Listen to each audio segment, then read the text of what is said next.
नमस्कार दोस्तों, point two point YouTube channel पर आप सभी का स्वागत है।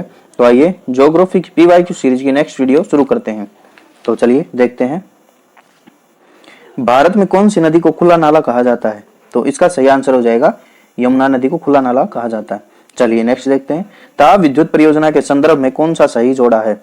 तो इसका सही आंसर हो जाएगा कवास गुजरात, तलचर उड़ीसा में है, कोरबा छत्तीसगढ़ में, रामागुंडम तेलंगाना में। चलिए नेक्स्ट देखते हैं, सलाल जल विद्युत परियोजना किस राज्य में है? तो इसका सही आंसर हो जाएगा जम्मू कश्मीर। यह चिनाब नदी पर है और अब जम्मू कश्मीर राज्य नहीं यूटी है, ध्यान रखिएगा। चलिए नेक्स्ट देखते हैं, उत्तर भारत में बाढ़ की घटनाएं हाल ही में क्यों बढ़ी हैं? तो इसका सही आंसर हो जाएगा वार्षिक वर्षा में वृद्धि के कारण। चलिए नेक्स्ट देखते हैं, पोत बंधक उद्योग में भारत का कौन सा राज्य अग्रणी है?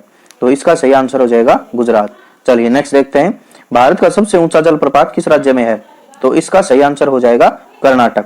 चलिए नेक्स्ट देखते हैं, निम्नलिखित में से कौन सी नदी विंध्य सतपुड़ा पर्वत श्रेणियों के बीच बहती है?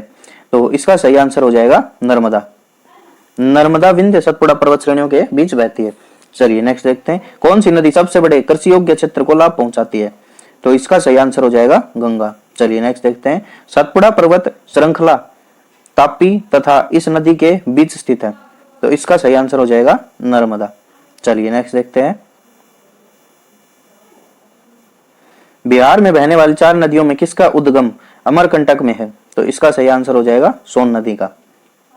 चलिए नेक्स्ट देखते हैं, इनमें से कौन सी नदी कच्छ के रण में समाहित होती है? तो इसका सही आंसर हो जाएगा लूनी नदी। चलिए नेक्स्ट देखते हैं, हीराकुंड बांध किस नदी पर अवस्थित है? तो इसका सही आंसर हो जाएगा महानदी पर, उड़ीसा में।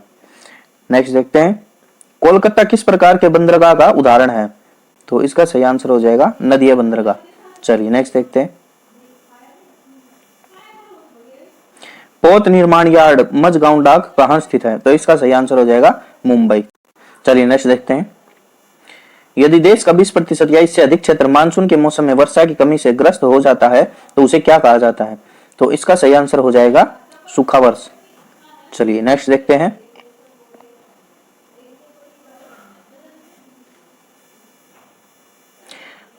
तालचेर किसके लिए महत्वपूर्ण है? तो इसका सही आंसर हो जाएगा बाहरी जल संयंत्र के लिए।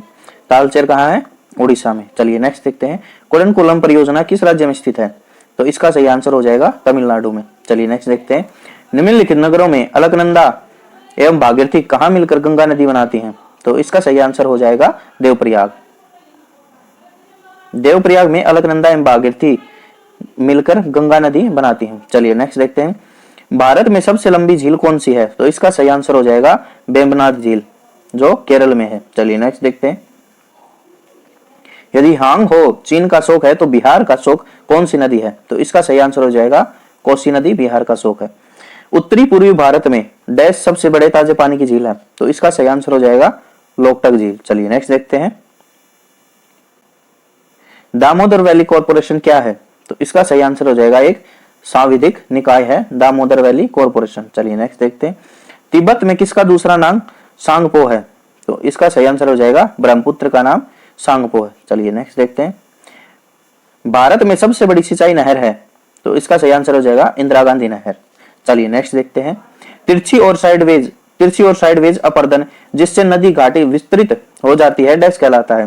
तो इसका सही आंसर हो जाएगा पार्श्विक संक्षारण। चलिए नेक्स्ट देखते हैं, पंजाब में बड़ी संख्या में आपलावन नहर है, इनमें जल कहां से आता है? तो इसका सही आंसर हो जाएगा सतलुज नदी।